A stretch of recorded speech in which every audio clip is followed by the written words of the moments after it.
Kasihan kasihan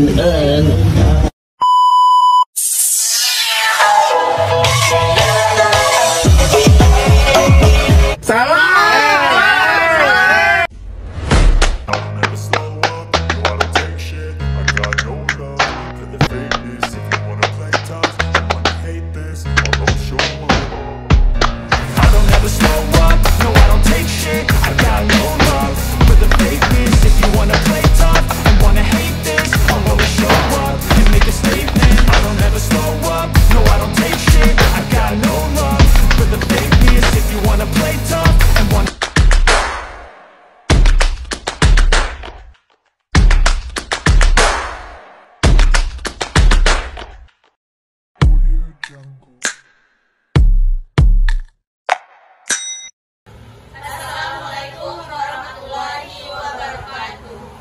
Kami dari kelompok 2 Kewirausahaan Prodi Sarjana Farmasi Universitas Sumatera Barat ingin mewawancarai sebuah apotek.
Assalamualaikum warahmatullahi wabarakatuh. Waalaikumsalam warahmatullahi wabarakatuh. Selamat sore Kak. Selamat sore.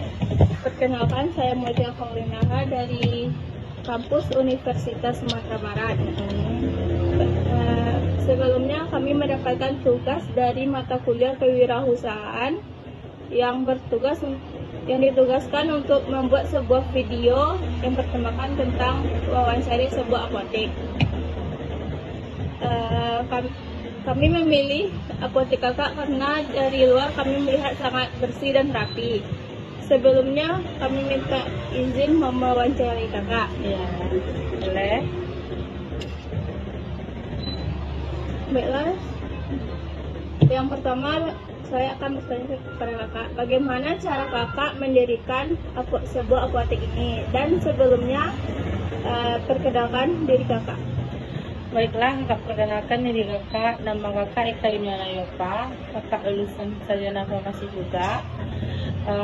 Sekarang memang baru menyelesaikan studi Kakak, dan insya Allah akan melanjutkan ambil studi apoteker.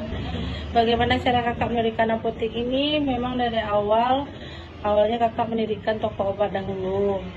Namun lambat laun Kakak melihat prospek untuk toko obat sangat kecil menurut Kakak, karena kalau toko obat kan kita tidak boleh memberikan resep kepada pasien kalau keras, hanya boleh menjual obat-obatan yang golongan biasa. Jadi karena menurut Kakak di sini banyak yang memerlukan obat keras dan obat-obatan yang lain, makanya Kakak mendirikan apotek. Memang dari awalnya memang toko obat, memang dari semua usaha kan memang dari yang kecil. Jadi Kakak mendirikan apotek ini dari toko obat, baru menjadi apotek. Kalau baru menjadi apotek sudah 5 tahun, kalau toko obat 2 tahun. Oh, berarti Kakak udah masuk di dalam dunia apotek perobatan berarti udah 7 tahun. Iya, sudah 7 tahun. Cuma Kakak baru menyelesaikan studi Kakak baru-baru ini. Insya Allah akan melanjutkan studi profesi lagi. Dan kenapa alasan kakak bisa mendirikan apotek di daerah sini? Karena mungkin kakak lahir di sini dan besar di sini, jadi kakak melihat di sini juga jarang apotek. Maksudnya tuh apotek di sini tergolong sangat sedikit, yang lengkap sangat sedikit, makanya kakak tertarik untuk mendirikan apotek yang lengkap karena memudahkan untuk masyarakat membeli obat. Baik kak, terima kasih kak. Selanjutnya akan dilanjutkan oleh teman. Baik kak, saya akan melanjutkan pertanyaan dari teman saya. Saya Lara Hardianti. Ya. Apa kepanjangan dari SMF itu kak? Apotek SMF itu kakak memberikan nama itu karena kakak dulu pernah bersekolah di SMF, makanya mungkin itu bisa disebut kebetulan, jadi kakak maunya ya simpel-simpel aja gitu, karena ya kadang kan kalau memang sebuah nama apotek itu identiknya tidak terlalu panjang, hanya beberapa huruf saja. Baik kak, terima kasih. Akan dilanjutkan pertanyaan saya. Perkenalkan kak, saya Desi Nurmayuni, mahasiswi dari Fakultas Ilmu Kesehatan Universitas Sumatera Barat. Di sini saya akan melanjutkan pertanyaan dari rekan-rekan saya kak. Di sini, apakah ada kendala dalam proses mendirikan apotek ini kak? Di dalam mendirikannya atau di sekitar lokasi sini? Iya, kalau kendala, kalau kakak bilang nggak ada, nggak mungkin ya, namanya usaha.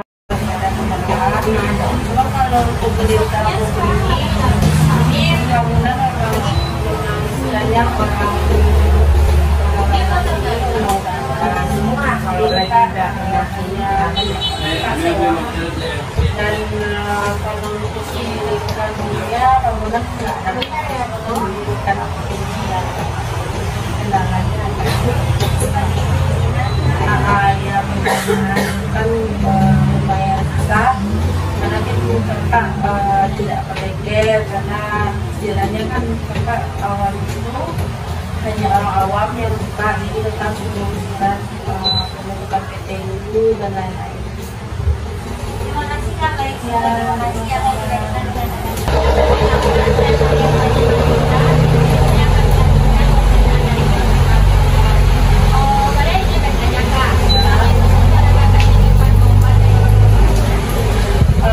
Jadi untuk penyimpanan obat itu, penyimpanan itu sudah ada perundang-undangannya. Menurut perundang-undangan, obat yang disimpan di belakang itu adalah golongan berat. Obat golongan biasa atau berbiru itu boleh dipajang seperti ini, boleh. Tapi kalau obat golongan keras itu wajib di belakang dan ada stoknya. Untuk obat Sidrofika dan Apotika dia mempunyai lemari, yaitu lemari info dan info. Jadi harus dihitung keluarnya berapa, masuknya berapa per bulan.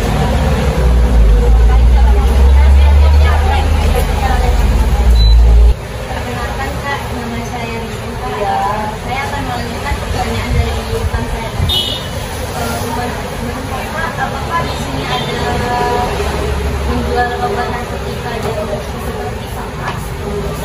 Kalau di ini kakak memang tidak menyediakan obat Sidrofika dan Apotika karena itu menurut kakak salah satu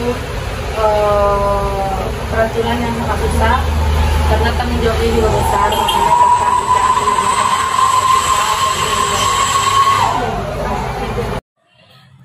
Perkenalkan kak, saya Julita Pusranayung. Izin melanjutkan pertanyaan dari rekan-rekan saya. Berapa modalnya kak untuk mendirikan sebuah apotek ini kak? Kalau modal pastinya kakak juga udah lupa, karena ini kan berawal dari obat. Cuman perkiraannya 5-10, karena kan kalau kita sudah membuka apotek ataupun ya apotek lah gitu kan, kita kan bisa menggunakan sistem relasi dari APT boleh, jadi sistemnya kredit. Kalau modal awal palingan kakak lupa, palingan perkiraannya 5 sampai 10. Kalau sistem relasi itu ada syaratnya nggak, Kak? Ada, karena kita harus menjalin hubungan dulu. Kayak gimana ya, kayak misalnya kita ngambil barang, kita harus ngambil barang sesuai program dia, dan apa kita sanggup untuk menjual produk dia itu, dan apa kita lancar membayar kreditnya. Jadi itu aja syaratnya. Jadi istilahnya membangun relasi kepercayaan lagi gitu. Baik Kak, terima kasih telah menjawab pertanyaan saya. Selanjutnya akan dilanjutkan oleh rekan saya. Terima kasih Kak. Saya Julia, Kak. Iya Kak. Izin bertanya, untuk omset per bulannya berapa ya, Kak? Kalau omset per bulannya kakak nggak bisa kasih pasti, karena ada yang namanya tanggal 2 ataupun bulan akhir kan. Kalau omset per bulannya mungkin ada sekitaran 50 atau sampai 80. Itu masih pendapatan kotor. Ya, kalau untuk harapan ke depannya apa ya? Oh, harapan kakak ke depannya petik lebih maju, lebih dan bisa membantu masyarakat sekitarnya. Kak, terima kasih sudah menjawab pertanyaan saya. Terima kasih, Kak. Ya.